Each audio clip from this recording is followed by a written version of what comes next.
So I did it. I survived my Google free experiment and attempt to go 7 days without using any Google products or services. How was it? At first, it was really frustrating. But now, it's kind of, I could keep doing this a lot longer if I absolutely had to. So why is that? I think it's because you can categorize Google products into 3 different ways. Number one, I think you've got these absolutely essential products that you cannot avoid on the internet. And the best example of that is YouTube. YouTube has just benefited massively from this network effect that we've all put into it. And it was my biggest source of frustration this week that I couldn't watch YouTube videos. And it's the point now where you've got shows like America's Got Talent plucking people from YouTube stardom and making them to stars on national television, to the point where one of them could actually win the show this year, Jackie Banco. So that's impossible to avoid. But second, I think you've got this category of products where Google makes amazing products. And a few years ago, they were up here and everyone else was kind of down here. But nowadays, everyone's caught up. So what do I mean by that? I had a chance to play with Yahoo Mail a lot this week, and it's really, really good. It does email in a few different ways than Gmail does. It doesn't quite have the same awesome sauce, or whatever you want to call it, that Google uses, but it's really good. Microsoft, thank God for Microsoft. They've been putting out a lot of great Google competitors. Bing Search has a cool option for you to listen to an entire song if you search for it. Bing Image Search has a way for you to find large versions of the same image. Bing Maps tells you that you're going to pass a McDonald's before you have to take a right. It's these small things that add up to a really great user experience. And Google's got things like Street View, which is technically impressive, but not something day-to-day that I use a lot. But Bing has these options, and I'm going to stick with Bing Maps and Bing Image Search after this week is done now. But it's not just those products. There are a lot of other places where Google has literally been superseded now by competitors. I think WordPress is better than Blogger.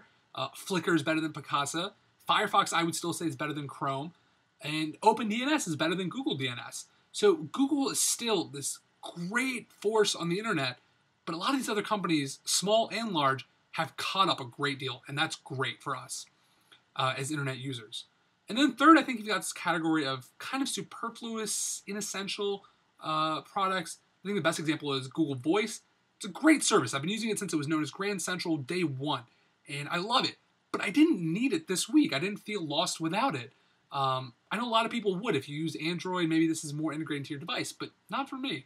So I was all right with that. Google Reader, I really love it.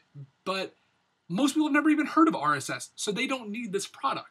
So in a lot of ways, the main areas where Google's got competitors, they've got really good ones. And the ones where Google doesn't have a really good competitor yet, those are products that you don't really need day to day. It's nice to have, but not essential.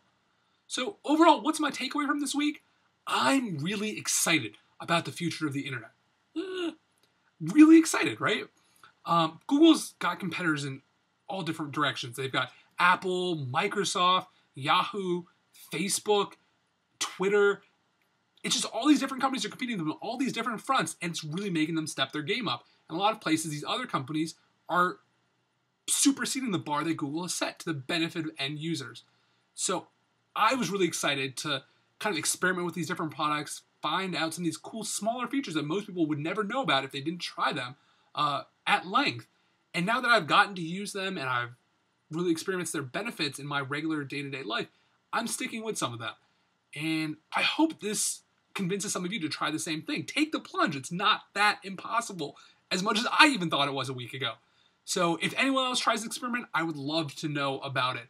But if nothing else, what does this mean for you? What do you think the future of the internet holds? Whether Google is going to become an even larger behemoth, or whether you think all these other companies are going to kind of come in and eat Google's lunch. So I'd love to hear what you think, but thanks a lot for sticking along with this journey for me, and I hope this wasn't too annoying for you. Thanks a lot.